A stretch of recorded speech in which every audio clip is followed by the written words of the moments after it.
ဒီဘက်မှာတော့သတိတားတောက်ဆေးတွေကြောင်းဝင်းမျှပေးသွားမှာဖြစ်ပါတယ်သတိတားဆေးတောက်ဆေးမျိုးစားနှစ်ခုရှိပါတယ်အီစတိုဂျင်နဲ့ပရိုဂျက်စတီရုန်းလို့ခေါ်တဲ့ဟော်မုန်းနှစ်မျိုးပါပေါင်းဆက်သတိတားဆေးနဲ့ပရိုဂျက်စတီရုန်းဟော်မုန်းတစ်မျိုးတည်းပါတဲ့သတိတားဆေးတို့ဖြစ်ပါတယ်။တားဥကျွေခြင်းကိုတားဆီးပေးတာအမျိုးသားတုပ်ပိုးနဲ့မာမျိုးဥတွဲဆုံခြင်းကိုတားဆီးပေးတာ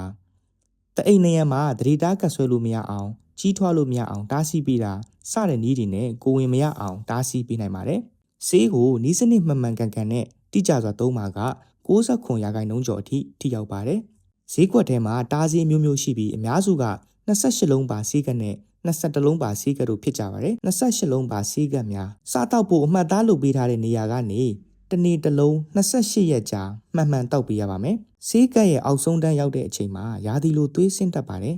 တကက်ကုံတာနဲ့နောက်တကက်ဆက်တောက်ပေးရပါမယ်ဆေးလုံးတွေကိုဆေးကတ်ထဲအတိုင်းအစင်လိုက်တောက်ဖို့လိုအပ်ပြီးနေ့စဉ်အချိန်မှန်မှန်တောက်ဖို့လည်းလိုအပ်ပါတယ်မေ့လို့မရပါဘူး21လုံးပါဆေးကတ်ဟော်မုန်းပါဝင်တဲ့ဆေး21လုံးပါဝင်ပြီးဆေးတစ်လုံးစီမှာဟော်မုန်းပမာဏတူညီစွာပါရှိပါတယ်21လုံးပါဆေးကတ်ကိုနေ့စဉ်တစ်ရက်တစ်လုံး21ရက်ကြာတဲ့အထိဆေးကတ်ကုန်တဲ့အထိတောက်ရပါမယ်ဆေးကတ်တစ်ကတ်ကုန်မှာကနောက်ထပ်တစ်ကတ်ကိုချစ်ချင်းတောက်ဖို့မလိုပဲ9ရက်တိတိစောင့်ရပါမယ်ဆေးတောက်ဖို့မလိုတဲ့ဒီ9ရက်အတွင်းရာသီသွေးဆင်းတတ်ပါတယ်9ရက်တိတိဆေးမတောက်ဘဲနားပြီး10ရက်မြောက်နေ့မှာဆေးကတ်အသစ်ပြန်စတောက်ပေးရပါမယ်21ရက်ကြာဆေးတောက်ရမယ့်အချိန်တွေမှာနေ့စဉ်အချိန်မှန်မှန်တောက်ဖို့အရေးကြီးပါတယ်။သတိတားတောက်ဆေးအသုံးမပြုသင့်တဲ့လူတွေ